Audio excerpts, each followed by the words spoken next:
తెలంగాణలో public accounts committee chairman నియామకం రాజకీయ రగడకు దారితీసింది.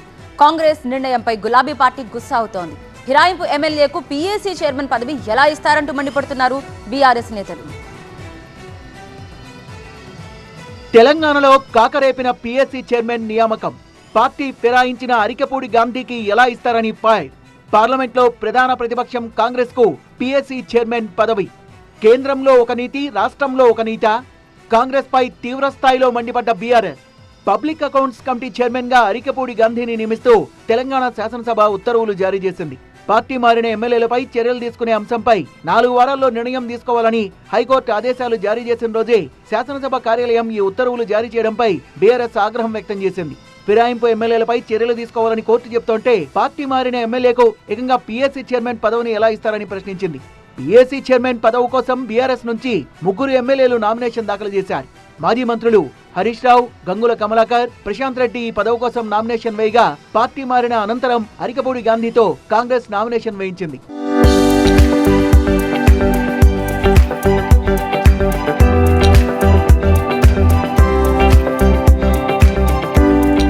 పీఏసీ చైర్మన్ గా గాంధీని నియమిస్తూ ఉత్తర్వులు వెలువడ్డాయి. పార్లమెంట్ లో అయినా, అసెంబ్లీలో అయినా పబ్లిక్ అకౌంట్స్ కమిటీ చైర్మన్ పదవిని ప్రధాన ప్రతిపక్షానికి ఇవ్వడం ఆనవాయితీగా వస్తోందన్నారు బీఆర్ఎస్ నేతలు. పార్లమెంట్ లో పీఏసీ చైర్మన్ పదవిని ప్రధాన ప్రతిపక్షమైన కాంగ్రెస్ పార్టీకి చెందిన కేసీ వేణుగోపాల్ కు కట్టబెట్టింది బీజేపీ.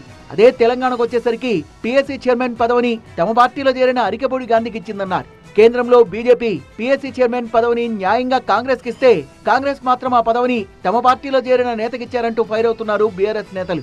రాష్ట్రంలో రేవంత్ రెడ్డి ప్రజాస్వామ్యాన్ని ఖూనీ చేస్తున్నారని, రాహుల్ గాంధీ రాజ్యాంగాన్ని పట్టుకుని చెప్పే నీతి మాటలన్నీ అబద్ధాలే అని విమర్శించారు. ప్రతిపక్షానికి పబ్లిక్ అకౌంట్స్ కమిటీ ఇవ్వడం అనేది ఆనవాయితీ. అరికెపూడి గాంధీ గారిని కాంగ్రెస్ పార్టీలో చేర్చుకున్నారు కదా, మీరే కండువా కప్పింది కదా. అంటే కాంగ్రెస్ పార్టీని పీఏసీ చైర్మన్గా చేయడం అంటే ఈ రాష్ట్రంలో ప్రజాస్వామ్యాన్ని ఖూనీ చేస్తున్నారు. ఇలా రాహుల్ గాంధీ గారు చేతిలో రాజ్యాంగాన్ని పట్టుకొని నీతి వ్యాఖ్యలు చెప్తున్నావు కదా, నీ నీతి వ్యాఖ్యలన్నీ డొల్ల. రాహుల్ గాంధీ మాటలన్నీ నీటి మూటలు. రాహుల్ గాంధీ గారు, మీకేమన్నా నీ చేతిలో పట్టుకున్న కాన్స్టిట్యూషన్ మీద గౌరవం ఉంటే తక్షణమే నీ ముఖ్యమంత్రి రేవంత్ రెడ్డిని ఆదేశించు. ఫిరాయింపు ఎమ్మెల్యేకు పీఏసీ చైర్మన్ పదవ సిగ్గు సిగ్గు అంటూ మాజీ మంత్రి కేటీఆర్ ట్వీట్ చేశారు. కాంగ్రెస్ రాజ్యాంగాన్ని పూర్తిగా కాలరాస్తోందని, సంప్రదాయాల్ని మంటగలుపుతోందని మండిపడ్డారు. టీఆర్ఎస్ నేతలకు తమను విమర్శించే అర్హతే లేదన్నారు కాంగ్రెస్ నేతలు. అధికారంలో ఉన్నప్పుడు ప్రతిపక్షాల విషయంలో ఇష్టారీతిగా వ్యవహరించిన బీఆర్ఎస్ కు ప్రతిపక్షంలోకి రాగానే విలువలు గుర్తుకొచ్చాయని నిలదీశారు.